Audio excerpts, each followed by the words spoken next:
Hello, welcome to Possibility Place Nursery. Welcome to paradise. It is turning fall. Fall is a great time of year to plant, even though sometimes plants look pretty dormant. You know, they're going, they're getting ready to lose their leaves. Now, some are evergreens and they're going to keep their needles. So, there's a little bit of nuances. And we're going to go over some of the do's and the don'ts of planting. And first thing you need to do is select the right appropriate spot for your plant. Sun, soil, water, those types of things. And once you do that, then you can select your plants. This is a jack pine. The next step would be to remove it from the pot.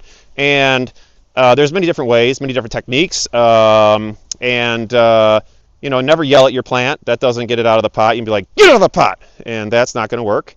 Never really jerk hard on the plant. Never whip it out, because then it can kind of damage the root flare. And so that's not good.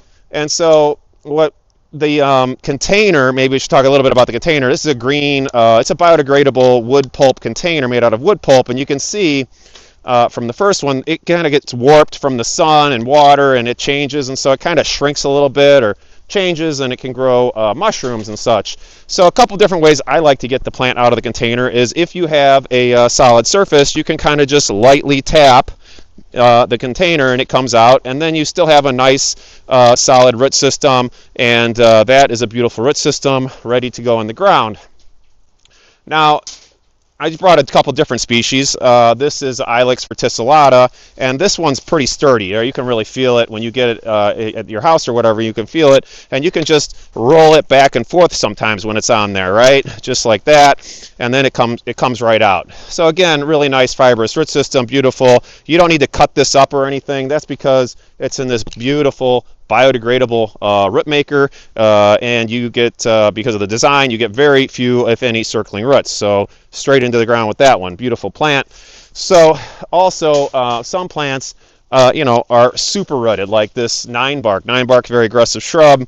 Everything that I'm showing you today is actually from seed from last year. This is coming up on our 1-year birthday. But here with this, you're going to have to get your pruners out and really go after this root system. And that's the only way. The container has to come off. So you have to get that off. Again, this is pretty robust root system, and you can kind of just bang on it a little bit, roll it a little bit, and then it's going to come out. So that's perfect too. But then you'll move into a more sensitive plant like this smooth hydrangea, and it has really, it's fragile, right? It can come apart. And so this is where you want to be really careful with it, because you can really do quite a bit of damage to this plant. And, whatever best method you can come up with, like I mentioned before. So you want to be careful with stuff like this. And so, if you're having a really hard time, this is a chinkapin oak. If you're having a really hard time getting it out of the pot, you could just, a lot of the plants, if they're robust or whatever, you can really just start, really kind of breaking the container up, and the plant's going to be okay.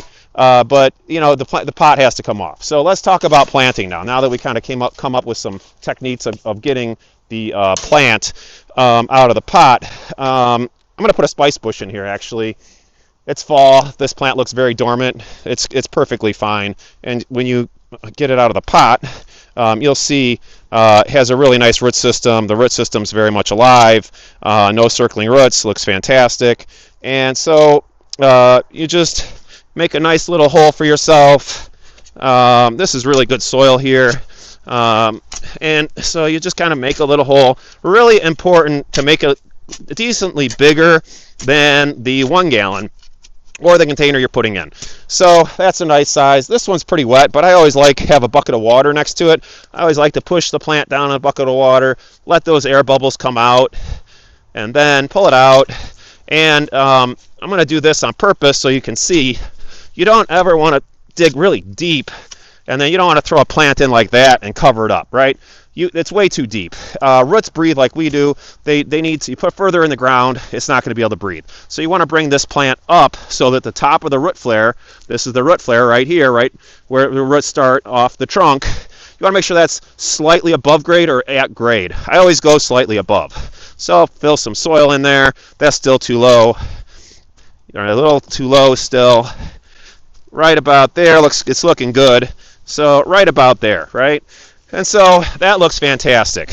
So a really important it's really important to have the soil root contact with your root system. So make sure that when you're backfilling, that you kind of just make sure you work the soil down and around on that plant, and then make sure you still see that root flare. Make sure it's not going too deep. This plant looks fantastic. That's a great depth. I'd be really happy with that planting right there. Then I take my bucket of water and I would dump it on there, slowly water your plant like so. You get the idea. Whoops. You get the idea. Make sure that soil's right there, nice and sloppy. You really want it sloppy. Get that soil down and touching that root system, right? Then it's really critical to mulch it. Mulch helps keep weeds away and really adds organic matter and helps keep moisture in. You don't have to mulch every year. The idea is mulch, get it established. I've been seeing people, they send us pictures of the plants and stuff. And they got a bunch of grass and weeds and everything growing up around their plant.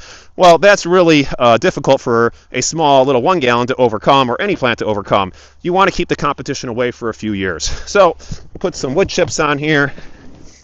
No volcano mulching. No like piling up thinking you're doing something good there. That's terrible. You want to make it wide, about 3 inches thick, and make sure that mulch is not touching the root flare. And that's a recipe for success. This thing's going to be gorgeous in another year.